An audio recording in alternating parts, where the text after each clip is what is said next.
Hello నమస్తే. TDP అధినేత చంద్రబాబు అరెస్టుకు సంబంధించిన కేసుకు సంబంధించిన రకరకాల విశ్లేషణలు రెండు మీడియాల్లో వస్తున్నాయి. వైఎస్ఆర్ కాంగ్రెస్ పార్టీకి సంబంధించిన మీడియాలో చంద్రబాబు అరెస్టు నేపథ్యంలో ఆ స్కిల్ డెవలప్మెంట్ స్కామ్లో చంద్రబాబు నాయుడు గారి ఇన్వాల్వ్మెంట్ ఉంది, ఈ నేపథ్యంలో అరెస్ట్ చేశారని చెప్తున్నారు. అయితే టీడీపీ ఓ సుదీర్ఘమైన లేఖను విడుదల చేసింది.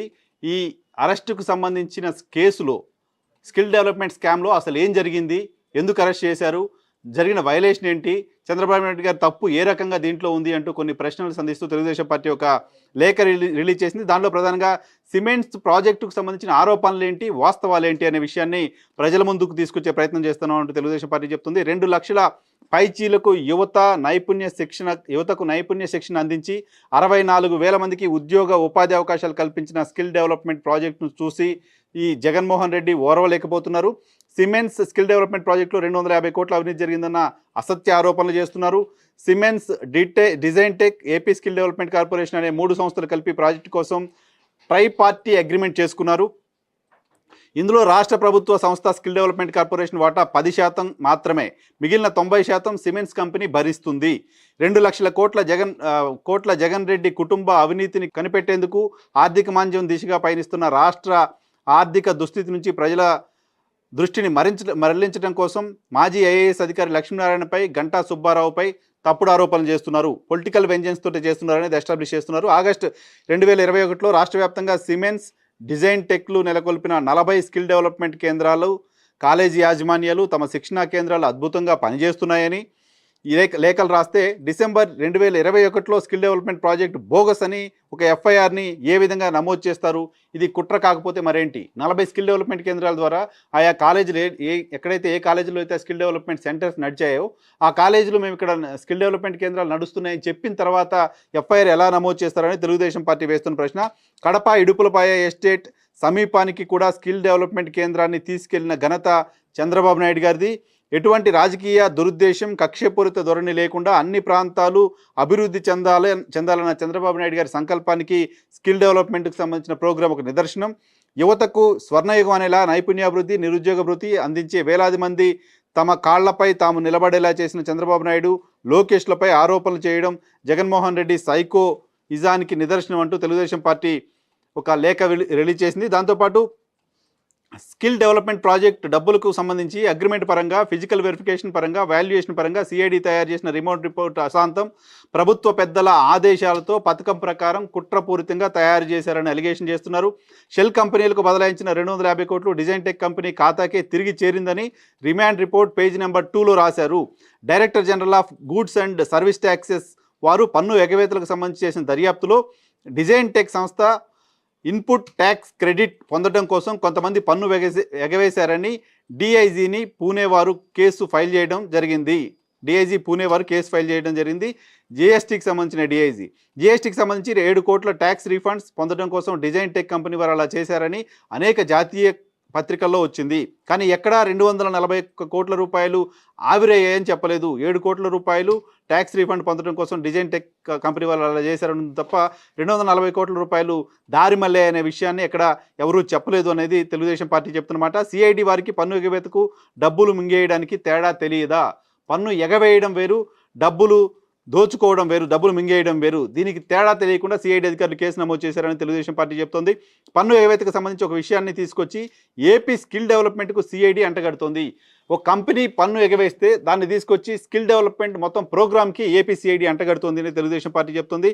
అలాగే ఫిజికల్ వెరిఫికేషన్ లేకుండా, కాలేజీలకు వెళ్ళి పరిశీలించకుండా సిఐడి ఏ రకంగా అక్కడ కుంభకోణం జరిగిందని చెప్తుంది. శరత్ అండ్ అసోసియేట్స్ ఫోరెన్సిక్ నివేదికలోని పేజీ నెంబర్ 12లో పాయింట్ ఏలో సదరు శరత్ అండ్ అసోసియేట్ వారు తాము స్కిల్ డెవలప్మెంట్కు చెందిన 40 కేంద్రాల్లో ఫిజికల్ వెరిఫికేషన్ చేయలేదని పేర్కొన్నారు. సో ఫిజికల్ వెరిఫికేషన్ చేయకుండా స్కిల్ డెవలప్మెంట్ కేంద్రాలు నడుస్తున్నాయో లేదో తెలియకుండా ఏ రకంగా ఇది చంద్రబాబు నాయుడు గారికి అట్రిబ్యూట్ చేస్తారని తెలుగుదేశం పార్టీ వేస్తున్న ప్రశ్న. అలాగే ఫోరెన్సిక్ ఆడిట్ సంస్థ ఎంపికకు సంబంధించి టెండర్లో ముందు ఫిజికల్ వెరిఫికేషన్ క్లాజ్ పెట్టి తర్వాత దాన్ని తొలగించినందుకే తమకు ఫిజికల్ వెరిఫికేషన్ చేసే అవకాశం దక్కలేదని చెప్పారు. రాష్ట్ర ప్రభుత్వం ఫిజికల్ వెరిఫికేషన్ వద్దన్నందుకే తాము చేయలేదని Sharath and associate auditors report చెబుతోంది. ప్రభుత్వం ఫిజికల్ వెరిఫికేషన్ చేయవద్దని ఎందుకు చెబుతుంది? ఫిజికల్ వెరిఫికేషన్ అడిగితే ఈ ప్రభుత్వం బండారం ఎక్కడ బయటపడుతుందో, ఎక్కడ వారు పూయాలనుకున్న అవినీతి బురద పూయలేకపోతామోనన్న ఆలోచనతో అది వద్దన్నారా?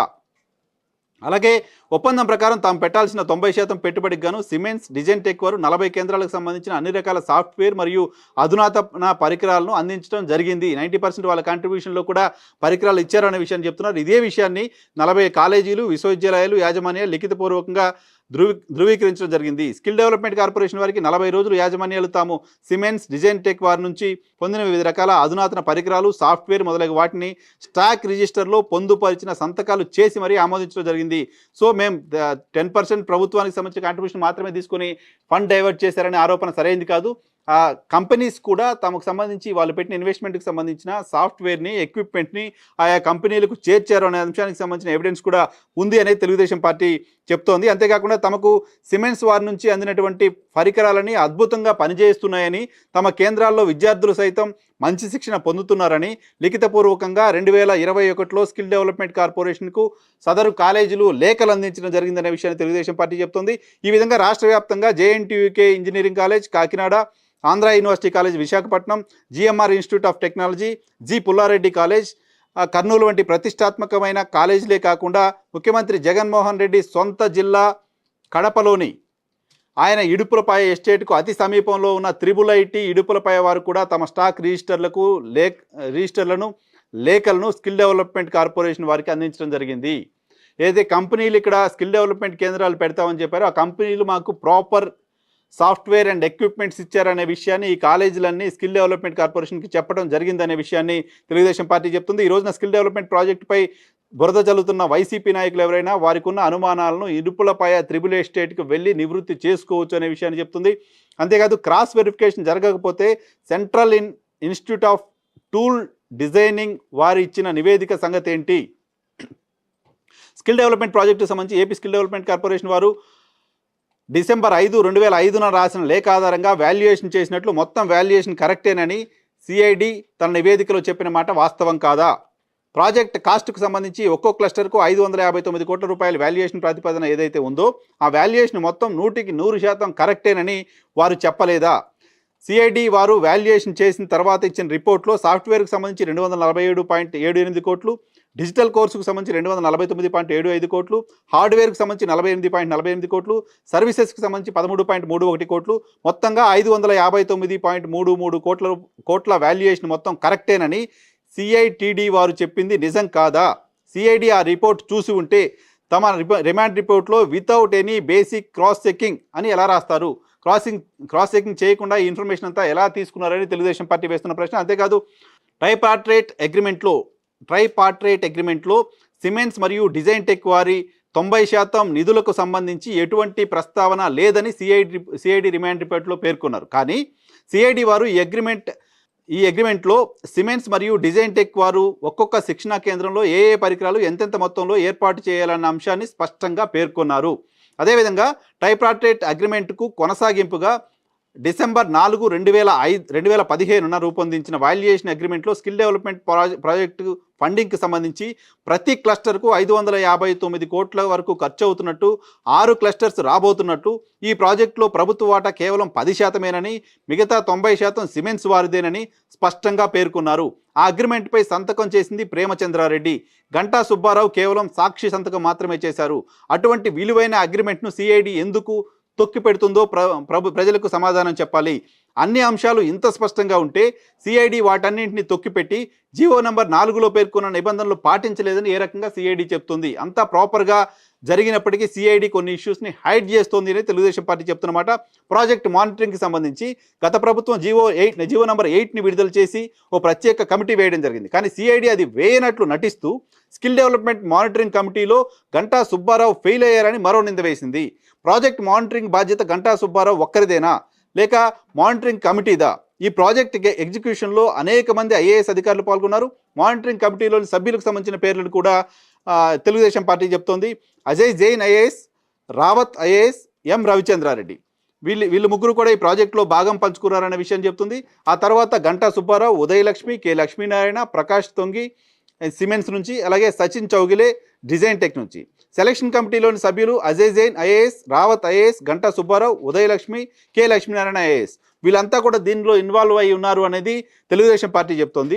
ప్రాజెక్ట్ ఎగ్జిక్యూషన్లో పై అధికారులు పాల్గొన్నప్పటికీ కేవలం లక్ష్మీనారాయణకు, గంటా సుబ్బారావును మాత్రమే మొత్తం ప్రాజెక్టులో ఇంతమంది ఇన్వాల్వ్ అయి ఉంటే, కొంతమంది ఐఏఎస్ అధికారులు కూడా ఇన్వాల్వ్ అయి ఉంటే, కేవలం లక్ష్మీనారాయణ అండ్ గంటా సుబ్బారావులను మాత్రమే టార్గెట్ చేయడం అనేది రాజకీయ కక్ష సాధింపు అనేది తెలుగుదేశం పార్టీ చెప్తున్నమాట.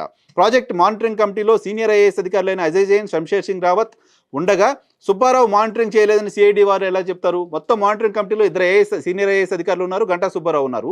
సో ఆ ఇద్దరు సీనియర్ ఐఏఎస్లకు సంబంధం లేకుండా గంటా సుబ్బారావు మొత్తం ప్రాజెక్ట్ని మానిటర్ చేయలేదు అంటూ ఆయన కారణం చేయడం ఏంటి అని తెలుగుదేశం పార్టీ చెప్తున్నమాట. స్కిల్ డెవలప్మెంట్ ప్రాజెక్టుకు సంబంధించి అగ్రిమెంట్ పరంగా, ఫిజికల్ వెరిఫికేషన్ పరంగా, వాల్యుయేషన్ పరంగా సిఐడి తయారు చేసిన నివేదిక ఆశాంతం తప్పుల తడక కుట్రపూరితంగా తయారు చేశారని Telugu Desam party allegation. CID Tadepalli పెద్దలు ఆడమన్నట్లు ఆడుతూ వారు చెప్పిన విధంగా రిపోర్ట్ తయారు చేసి గంటా సుబ్బారావు, లక్ష్మీనారాయణ గారులపై కావాలని బురద జల్లుతోంది అని తెలుగుదేశం పార్టీ చెప్తున్నమాట. ప్రాజెక్ట్ అమలుకు సంబంధించిన డీటెయిల్స్ కూడా తెలుగుదేశం పార్టీ చెప్తుంది. అలాగే అది 2015 జూన్ 30న Andhra Pradesh state skill development corporation, SIW మరియు డిజైన్ టెక్లు ట్రై పార్టీ అగ్రిమెంట్ చేసుకోవడం జరిగింది. ఇది ప్రాజెక్ట్ అమలు ఎప్పటి నుంచి ఎలా జరిగిందనే అంశానికి సంబంధించిన డీటెయిల్స్ తెలుగుదేశం పార్టీ చెప్తున్న దాని ప్రకారం ఇతర రాష్ట్రాల్లోని సిమెంట్స్ ప్రాజెక్టులను పర్యవేక్షించడం, రాష్ట్రంలో సిమెంట్స్ ప్రాజెక్టు మీద నైపుణ్య అభివృద్ధి కేంద్రాలను ఏర్పాటు చేసేందుకు 2 కమిటీలను ఏర్పాటు చేస్తూ అక్టోబర్ 5వ తారీఖున 2015 జీవో నంబర్ 8ని రిలీజ్ చేయడం జరిగింది.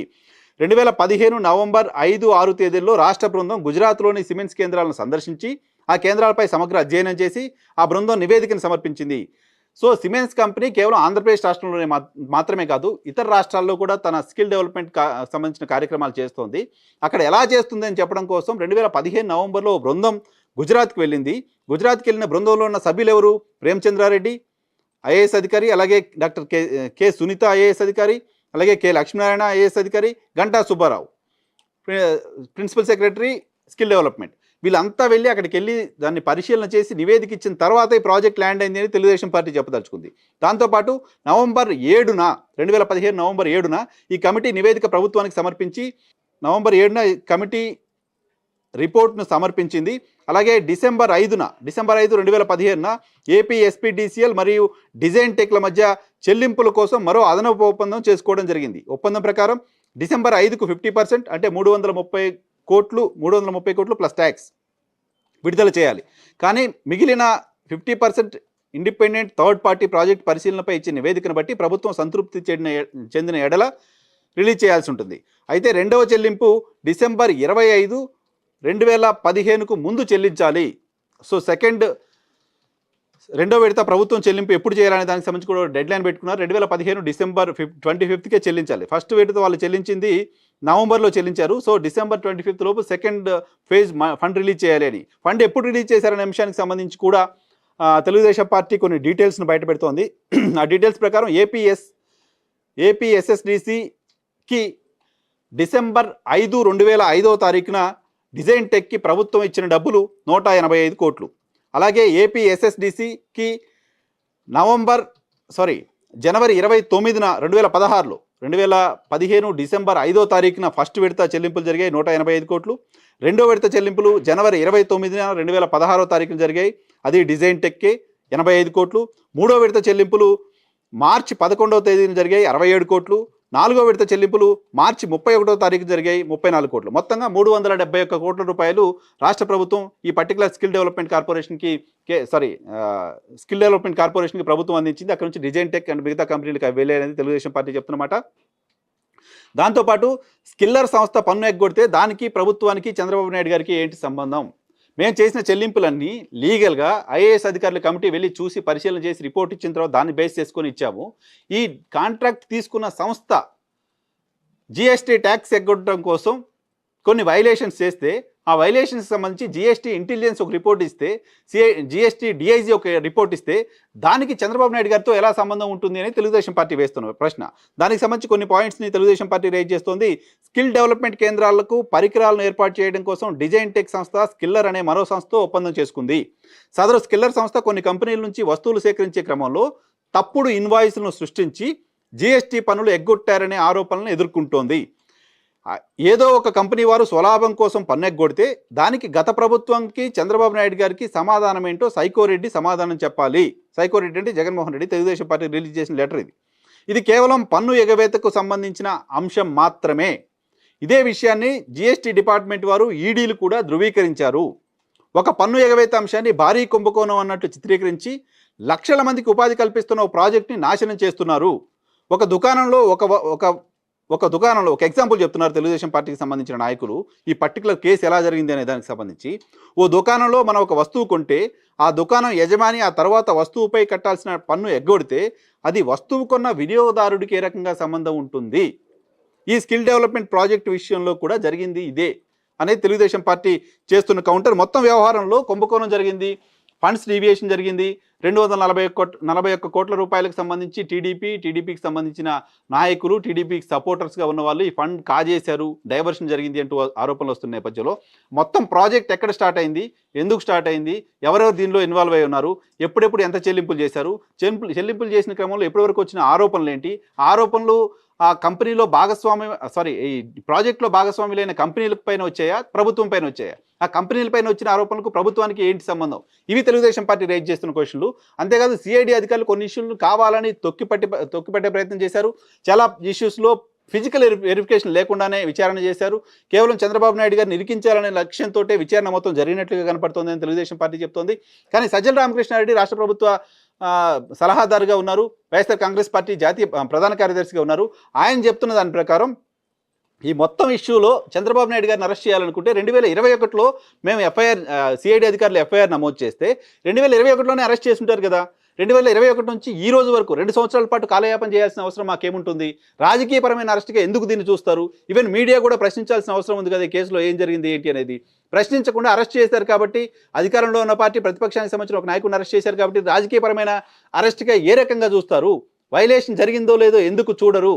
ఆ డబ్బులు ఎక్కడికి పోయాయి ఏంటి అనే అంశానికి సంబంధించిన ఒక ఎవిడెన్స్ వచ్చిన తర్వాత మాత్రమే సిఐడి అధికారులు దీనిపైన నిర్ణయం తీసుకున్నారు. సిఐడి మాత్రమే కాదు, ఈ మనీ ట్రాన్స్ఫర్కి సంబంధించి మనీ ఏ రకంగా ఎక్కడ ఎవరికి రూట్ అయింది అనే అంశానికి సంబంధించి ఎన్ఫోర్స్మెంట్ డైరెక్టరేట్ కూడా విచారణలో పాల్గొంది.